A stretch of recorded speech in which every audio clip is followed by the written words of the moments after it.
Assalamualaikum warahmatullahi wabarakatuh. Alhamdulillah. Alhamdulillahirabbil alamin.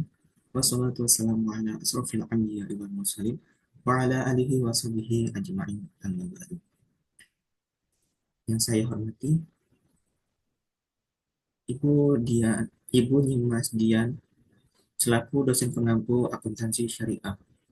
Pada kesempatan kali ini, perkenalkan saya Ramadan Rizky Pratama dengan NIM C1C021171 akan mempresentasikan materi akuntansi syariah terkait akad murabahah. Langsung saja kita masuk pada pembahasan materi ini. Materi yang akan saya jelaskan pada kesempatan kali ini terdiri dari yang pertama, pengertian akad murabahah, yang kedua, dasar syariah, yang ketiga, jenis-jenis akad murabahah, yang keempat, perlakuan akuntansi terhadap akad murabahah sesuai dengan PSAK 102. Pengertian akad murabahah. Akad murabahah merupakan salah satu jenis konsep Islam dalam melakukan perjanjian jual beli.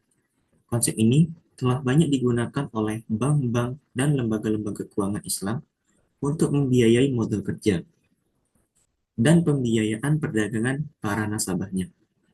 Menurut dalam Fatwa Dewan Syariah Nasional atau DSN, Fatwa 2006, yang dimaksud dengan murabaha adalah menjual suatu barang dengan menegaskan harga belinya kepada pembeli dan pembeli membayarnya dengan harga yang lebih sebagai laba dari si penjual itu sendiri.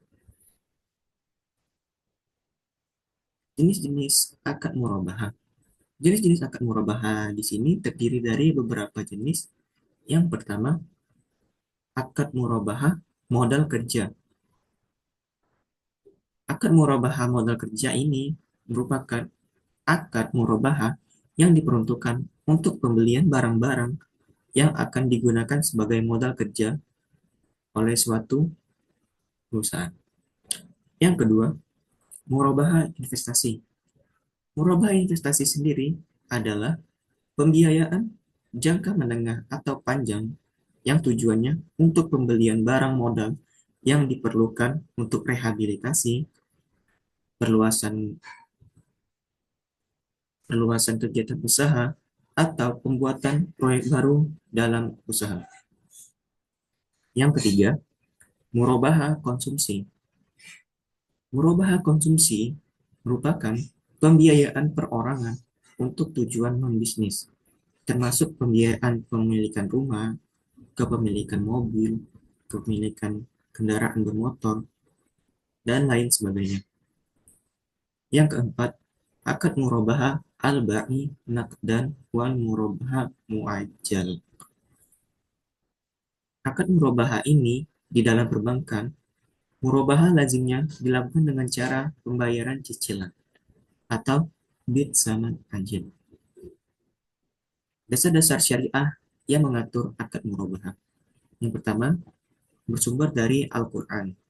Yang kedua, bersumber dari As-Sunnah, yaitu sabda dari Rasulullah Shallallahu Alaihi Wasallam. Yang ketiga, berdasarkan Al-Ijma'. Yang keempat, kaidah fiqh. Dan yang terakhir, fatwa Dewan Syariah Nasional. Perlakuan akuntansi akad murabaha sesuai dengan PSAK 102. Yang pertama, dari segi hal dalam pengakuan dan pengukuran urbun atau uang muka. Urbun diakui sebagai uang muka pembelian sebesar jumlah yang diterima bank pada saat diterima. Yang kedua, jika transaksi murabaha dilaksanakan, maka urbun diakui sebagai pembayaran piutang, bagian angsuran pembelian.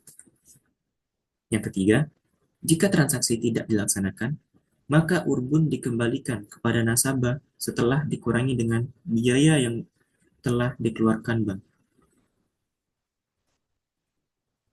Yang keempat, pengakuan piutang pada saat akad murabaha. Piutang murabaha diakui sebesar nilai perolehan ditambah keuntungan yang telah disepakati oleh kedua belah pihak. Pengakuan keuntungan murabahah diakui pada periode terjadinya apabila akad berakhir pada periode laporan keuangan yang sama, selain periode akad secara proporsional, apabila akad melampaui satu periode laporan keuangan. Pengakuan denda diakui sebagai dana kebajikan pada saat diterima. Pada akhir periode, piutang murabahah disajikan sebesar nilai bersih yang dapat direalisasikan. Yang terakhir, pada akhir periode, margin atau laba murabahah tangguhan disajikan sebagai pos lawan piutang murabahah. Sekian materi presentasi yang dapat saya sampaikan pada kesempatan kali ini. Apabila kurang berkenan, saya mohon maaf. Saya akhiri. Wassalamualaikum warahmatullahi wabarakatuh.